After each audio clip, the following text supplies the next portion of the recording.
LA Reservoir.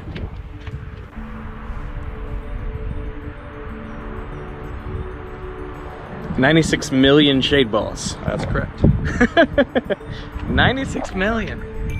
It's very rare for you to see 96 million of anything. Yeah. This is your life vest, which you are required to wear. All right. Throw a leg over and climb on in any way you can.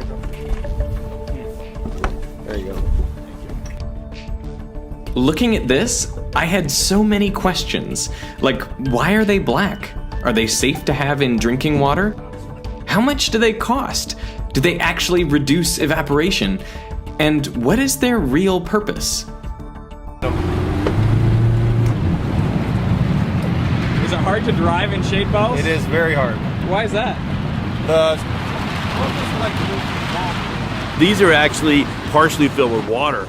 And the reason they're filled with water is that at LA Reservoir we have some really high winds. And so, if we didn't put water in these things, there'd be balls bouncing on the 5 freeways people drive down. They'd be all over the place. So these keep the balls in the reservoir, and if they do start to roll, they kind of wobble because the water makes them uneven. But that makes them significantly more difficult to push out of the way, especially when they form close-packed crystal-like structures.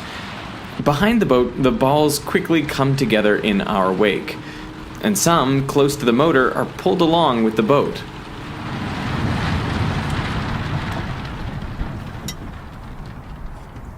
Wow.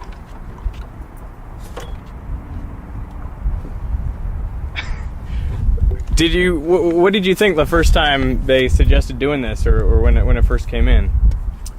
Yeah, it was a little out there. Did you think they were nuts? No, not nuts.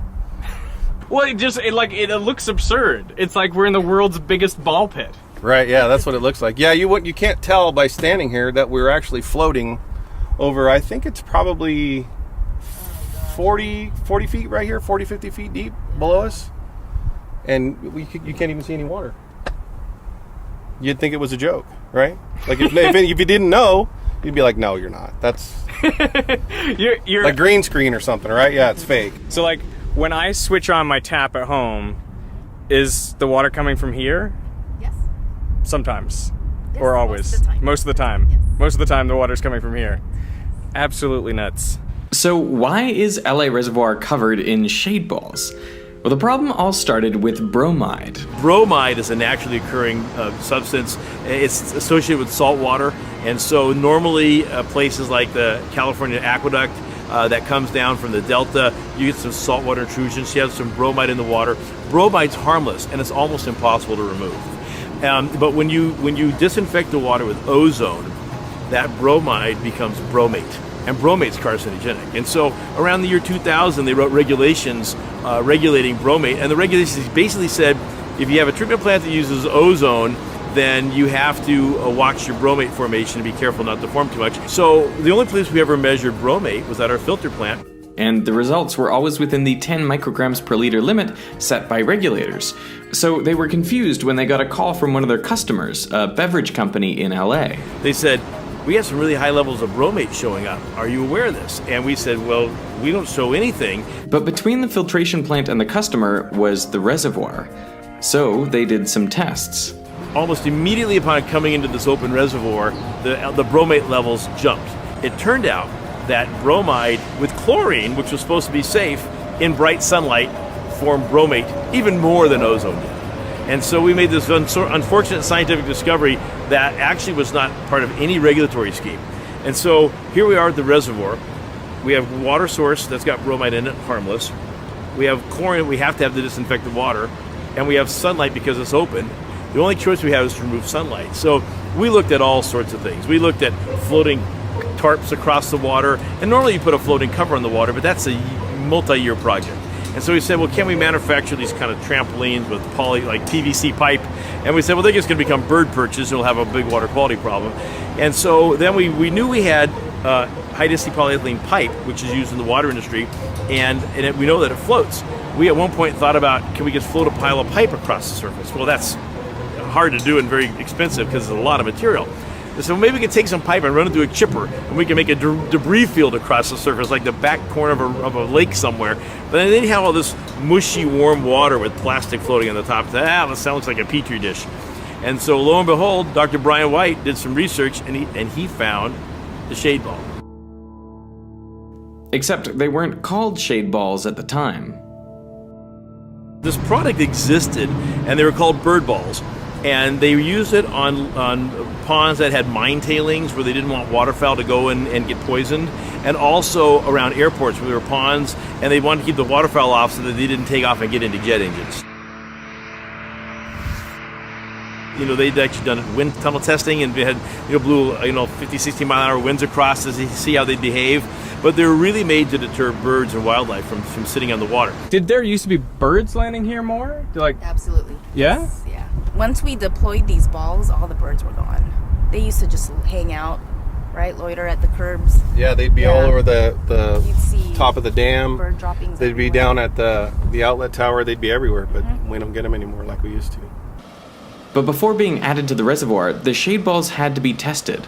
Would they actually reduce the formation of bromate? And we bought 3 kiddie pools, 3 little inflatable kiddie pools. And we filled them all with the reservoir water. One was in the sunlight, one we put a tarp on, one we put shade balls on. And amazingly, the shade balls knocked out the problem immediately. So the reason shade balls are black is to block all light from reaching the water and triggering the bromate reaction. The black pigment is also safe for contact with drinking water, and it's stable even exposed to the elements for years. They're black for a reason. So, they're made out of high-density polyethylene. It's the same material that like a gallon milk jug is made out of. It's a food-grade plastic, and they would be clear like a milk carton, except that they wouldn't last in the sun. And so they have a material called carbon black in them, and that's what makes the plastic last for at least 10 years out in the sun. We did test to see if there's any other colors we could use. So we actually had the company make 3 different shades of blue, but the dyes were so unstable they said we can't guarantee it's going to last more than a year. And so it's that carbon black, that's the magic powder in this, that really makes this product last in the sunlight. One of the concerns that people raised to me when we first put these on was that are they going to get hot and then leach material out? And they don't. They're totally inert. I mean, theoretically, you could cut off a piece of this ball and you could chew it, no harm comes to you. This is totally food grade, nothing wrong with it whatsoever. What's it like driving through these things? It's difficult. As you can see, we've been sitting here for, I don't know how long, quite a while, and there's a breeze, and we haven't moved. I mean, anybody that knows that's been on a boat in a lake, if there's a slight breeze and you're on a boat, you're drifting, right? Not here. This thing, they're just stable. It's interesting. When you try to pilot the boat through these things, it's difficult. It's like driving through peanut butter or something. Something, I guess, yeah. Not that I've ever done that, but... Blocking sunlight from the reservoir also provided additional benefits. One of the reasons we put so much chlorine in was to control the algae growth, but sometimes you still couldn't control it. There were times years ago in the summer where if we had an algae outbreak, you might actually, if you filled a bathtub up, it might have a slight tinge of green. I mean, it may be healthy to drink, but it might have a slight tinge of green from the algae. See a bit of algae. Yeah, and it's just discoloring the water. That no longer occurs. So with the sunlight gone, the algae problem's gone. We put in basically no chlorine. We've only had a few times since the shade balls went on LA Reservoir that we've added any chlorine at all. And we used to do half the chlorine in the whole water system went into that reservoir just to control algae growth. But the big concern I had was evaporation. When I first heard about these black plastic balls reducing evaporation, it didn't seem to make any sense. I mean, wouldn't they absorb more energy and so heat up the water, leading to faster evaporation? It turns out the answer is no for a number of reasons. In an open reservoir, there is more exposed surface area where water molecules can escape into the air. Plus, there is greater airflow over the water surface, continually removing the layer of moist air and replacing it with drier air, increasing evaporation.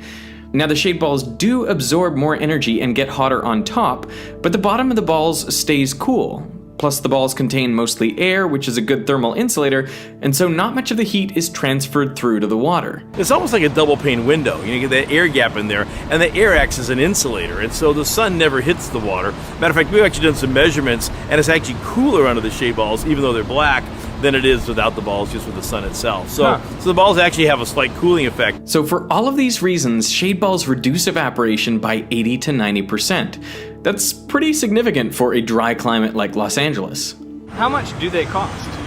These run around $3 for $1. I think we paid 33, 34 cents a piece, something in that range. So, and they actually will have a salvage value, not that much, but if we go to remove them, they're recyclable material. So, but we figured that over the life of the balls, between the savings in chlorination, and the chemical savings, and the savings in evaporation, probably at least half the cost of the balls will be paid for.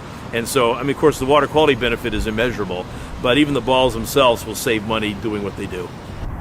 Do you ever bring people out here for tours? Or? You're the first one. Why am I the first one to get to go on a tour here? To get this level of detail tour, yes. This is so cool. I've heard something about hexagonal balls. Have you heard anything about hexagonal balls? Oh my gosh. So we had the shade balls, and of course, everyone in the world came up with another product. I have ones, I call it the ravioli. It's a small hex. We had large hexes. We had all sorts of pieces.